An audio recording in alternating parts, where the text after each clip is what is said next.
We have to qualify yung frozen. Meron pa kaming hindi napuntahan sa Badoc, request ni Apo Mayor. Nagbagyo met di last week. Tapos ngayon, dahil papaalis din ako with the team, governor, ket nagpigita instructions kada activities ngayon kayo. So, miniting mi tatay, ket adoma nakita yung mete ka adoma papapela sina-actionan tayo. We will go there siguro anytime tomorrow or hindi namin i-announce. Bigla na lang kaming nandun sa market, okay, with of course with the information with the Honorable Mayor and the Meat Inspector Mao. Nadamag ning adaling tingkon. And then we'll properly inform them na naawanti documents na can be candidate for confiscation. Or kung hindi properly hindi nakaipan, hindi proper equipment, kasi nga dapat nakalatag DJ ko Kaya DJ materials nga ilako da.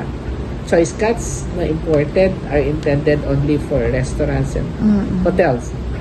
Pero yung mga pang-processing yon, kasi kung may processing business ka, meron kang license to operate as a processing center, pwede yon. So, hindi natin hindi namin malaman unless the allegations nga adati rumrumuar at naglibas ko na we want proof, we want evidence. We want kahit man lang yung lead ng plate number ng sasakyan o lead doon sa kulay at make ng sasakyan. By all means, we will be making the necessary moves.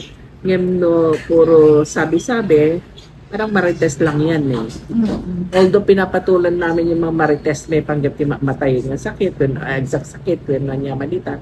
But please, let's conserve the effort dagiti quarantine guards tayo and dagiti kakadwa tayo iti munisipyo kasi it can't make sure ni Jeno kat dagiti barangay officials kasi so that ang muda no ada dagiti lumamlabas kanya o dagiti areas kung saan may possible exit.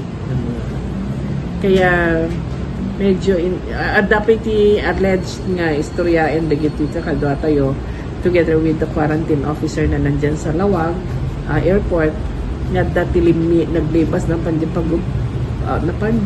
mapanji Cagayan nga naharang di Cagayan di Santa Praxedes nagsubli nga dito mo no talaga nga nagsubli kay may matlang Ilocos Norte.